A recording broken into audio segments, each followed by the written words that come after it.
Bonjour à tous, je m'appelle Paul Dentillac, je suis membre de l'aéroclub Gamma, le groupement aéronautique du ministère de l'Air, et cette année j'ai le plaisir de participer au Hop Tour des jeunes pilotes 2018.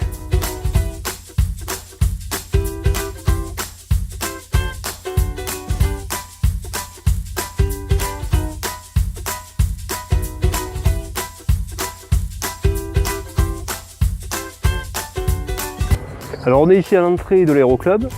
Et comme vous pouvez voir sur l'écriteau, notre aéroclub est affilié à la FFA. Donc la FFA, c'est la Fédération Française d'Aéronautique. Et c'est cette fédération qui organise le Hop Tour des jeunes pilotes. Alors le Hop Tour des jeunes pilotes, qu'est-ce que c'est? En fait, c'est un tour de France en avion de tourisme destiné aux jeunes pilotes de 18 à 24 ans. On est 42 à avoir été sélectionnés, des garçons et des filles. Dans chacun des vols qui nous mèneront d'une étape à une autre, on aura différentes épreuves de navigation, de maniabilité, pour créer une certaine émulation. Et puis à chaque étape, on rencontrera le public, on fera monter les gens dans les avions, on parlera d'aviation légère et on montrera qu'en fait, c'est pas si inaccessible, quoi. Et donc tout ça, ça se passe entre le 15 et le 30 juillet 2018, donc sur 2 semaines. Bon, alors l'itinéraire du Tour 2018, c'est le suivant. Moi je suis basé à Étampes, donc d'Étampes je vais aller à Chartres, qui est la première étape. Puis la deuxième étape, c'est Landivisiau. Puis de Landivisiau, on va à Saintes. Et puis de Saintes à Bourges, de Bourges à Pau, là c'est la partie la plus longue. Puis de Pau, on revient à Albi. Et ensuite Aurillac, où là c'est la dernière étape et il y aura un meeting aérien. Notre club, le Gamma, donc le groupement aéronautique du ministère de l'Air, c'est un club qui est chargé d'histoire. Ce club-là, en fait, il a été créé en 1936. Par le ministre de l'Air, Pierre Cotte, et en particulier son directeur de cabinet, un certain Jean Moulin. Il a été créé en fait à Orly en 1936, puis ensuite il a bougé sur différents aérodromes, et il est passé notamment au Mureau, puis à Saint-Cyr-l'École, et là aujourd'hui, en fait, depuis 1977, il est sur l'aérodrome d'Étampes-Mont-Désir. Alors en fait, le cadre, le contexte historique dans lequel l'aéroclub a été créé, c'est le contexte de l'aviation populaire. En 1936, le ministère de l'Air donc le ministre de l'Air a créé ce qu'ils ont appelé l'aviation populaire, c'est-à-dire une organisation en faveur de l'aéronautique qui notamment formait des professionnels de l'aéronautique par les aéroclubs. Donc les aéroclubs étaient au centre de la formation des professionnels de l'aéronautique. Et donc il y avait des sections d'aviation populaire, c'est-à-dire qu'en fait il y avait différentes étapes. Donc n'importe qui pouvait se payer le brevet de pilote, et puis après en fonction des niveaux des uns et des autres, certains pouvaient avancer dans la formation et puis après être recruté éventuellement par l'armée de l'air. Et donc en fait la doctrine de l'aviation populaire, c'est la suivante. C'est promouvoir et développer l'esprit aérien en France et par là même favoriser le recrutement au niveau de l'armée de l'air, tant dans l'active que dans la réserve. Et en fait cette doctrine, évidemment l'aviation populaire n'existe plus aujourd'hui, le ministère de l'Air n'existe plus aujourd'hui, mais cette doctrine en fait elle est toujours vraie pour l'aéroclub actuel. C'est-à-dire promouvoir et développer l'esprit aérien en France. Et donc ça c'est la vocation des aéroclubs et de manière générale de tous les aéroclubs de la FFA. Voilà, les instructeurs sont là pour ça, et n'importe qui peut venir dans un aéroclub, demander comment on fait, etc., se renseigner. Et en fait les aéroclubs sont très ouverts sur tout le monde, on peut faire des baptêmes, etc. Bon. Donc ça c'est promouvoir et développer l'esprit aérien en France. Et puis il y a quand même aussi le côté armée de l'air, puisque le Gamma est très proche, autant historiquement que culturellement, de l'armée de l'air. On est un club en fait qui fait partie de la fédération des clubs de la défense, et donc dans nos statuts on retrouve certaines spécificités qui sont dues à notre proximité avec l'armée de l'air, notamment par exemple le président du club doit être un général de l'armée de l'air. À l'heure actuelle le président du Gamma c'est le général Michel Tonini. Alors l'aérodrome d'Étampes-Mont-Désir c'est un aérodrome qui est lui aussi chargé d'histoire.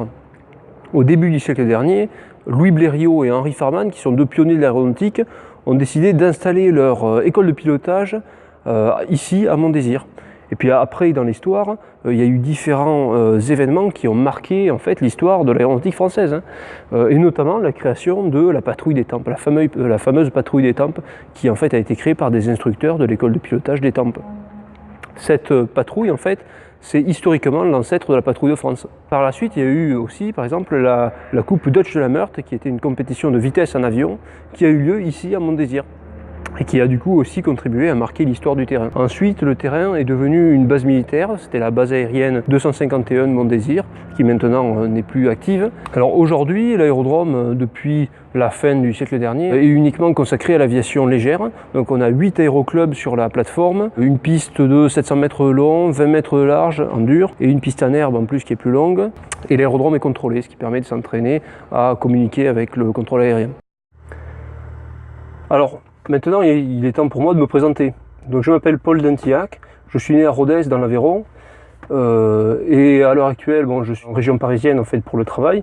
Je suis ingénieur moi, en fait, de formation, donc j'ai fait une classe préparatoire scientifique à Toulouse, puis après j'ai fait des études d'ingénieur à l'ENSTA ParisTech et à l'ISAE Supaéro pour en fait m'axer plus sur l'aérodynamique. Donc en fait à l'heure actuelle je fais de la conception aérodynamique. J'ai été amené à la passion de l'aéronautique par le fait que mes parents en fait étaient pilotes privés sur l'aérodrome de Cassagne-Bégonniès au sud de Rodez dans l'Aveyron. Et donc bon voilà, c'est comme ça que j'ai découvert le milieu de l'aéronautique, l'aviation légère, le côté club, association. C'est en fait pour promouvoir cet esprit associatif, promouvoir l'aviation légère et aller voir les gens, montrer que en fait, piloter un aéroclub c'est possible, quoi. Piloter c'est possible grâce aux aéroclubs. Et donc c'est pour ça que moi j'ai envie de faire le Tour de France, quoi. Le Tour de France c'est se faire ambassadeur de l'aviation légère. Ah, c'est beau, quoi. Bon, et puis aussi, évidemment, là c'est personnellement aussi une aventure qui va être très formatrice, parce que moi je suis un jeune pilote, quoi, hein, j'ai un petit peu moins de 120 heures. Il va y avoir 30 heures de vol avec des épreuves, et on sera en permanence avec des gens qui ont beaucoup d'expérience, et donc on apprendra de leur expérience. On va voler de manière intense, quoi, pendant 15 jours, donc on va pas forcément rencontrer que des moments faciles. Donc personnellement aussi, c'est stimulant, et je pense que je vais gagner beaucoup en expérience en tant que pilote. Donc ça c'est aussi une motivation pour faire le tour. Alors je vais faire le Tour de France avec cet avion-là, qui est en Cessna 172-160 chevaux. Et donc c'est un avion en fait qui est donc un avion 4 places, hein, avec lequel on a 5h30 d'autonomie, une consommation de 35 litres à l'heure, et on peut aller à une vitesse propre de 115 nœuds, quoi. Voilà. Alors bon, vous l'avez bien compris, le Tour s'annonce comme une très belle expérience, mais pour pouvoir le réaliser, j'ai besoin d'aide financière, parce que ça représente un montant important. Pour ça, il faut que je trouve des sponsors ou des mécènes, et je vais vous expliquer un petit peu ce que c'est. En fait, la différence entre les sponsors et les mécènes, c'est que pour le sponsoring, qui est plus adapté pour les entreprises, il y a une contrepartie en termes de publicité. Pour les mécènes, c'est que voilà, on mentionne leur nom, comme ça on sait qu'ils ont aidé à ce que ça se fasse, quoi. Donc c'est ça la petite différence qu'il y a. Après, moi, je m'engage à faire de la communication pour les mécènes, donc il n'y a pas de problème, hein. L'avantage du mécénat, c'est que il y a une réduction d'impôt qui est associée. En fait, les dons sont versés à la FFA, qui est un organisme reconnu d'utilité publique, et les baisses d'impôts sont de 66% du montant versé pour les particuliers et de 60% du montant versé pour les entreprises. Ça veut dire qu'une entreprise qui me donnerait 250 €, au final, avec les réductions d'impôts, ça lui coûte que 100 €. Un particulier qui veut me donner 100 €, là, il se dit quel est le budget que j'aimerais bien lui donner, bon, moi je peux mettre 100 € dans ça. Bon, du coup il me donne 300 €, il y a 200 € d'économie d'impôt, donc lui ça lui coûte au final 100 €, mais ces 300 € qui sont donnés à la FFA, 40%, alors après c'est ça, hein, de toute manière, quels que soient les dons, de ce qui est donné à la FFA, 40% va à la FFA pour financer tout ce qui tout ce qui dépend pas des pilotes, hein. Et puis 60% vont aux pilotes. Donc en fait, si vous voulez dépenser 100 €, vous donnez 250 € si vous êtes une entreprise et 300 € si vous êtes un particulier. Et au final, moi, ça me finance à hauteur de 180 € si vous êtes un particulier et 150 € si vous êtes une entreprise. Donc c'est quand même assez intéressant, c'est-à-dire qu'en dépensant 100 €, vous me donnez en réalité 180 € si vous êtes un particulier et 150 € si vous êtes une entreprise. Donc c'est intéressant. Et après, voilà, pourquoi donner ? Le Tour, bon, il y a beaucoup de visibilité, hein. Les médias seront là à chaque étape, et puis on peut poser des logos sur l'avion, donc avec, suivant les montants, soit votre nom, votre logo, plusieurs logos, des logos de différentes tailles, etc.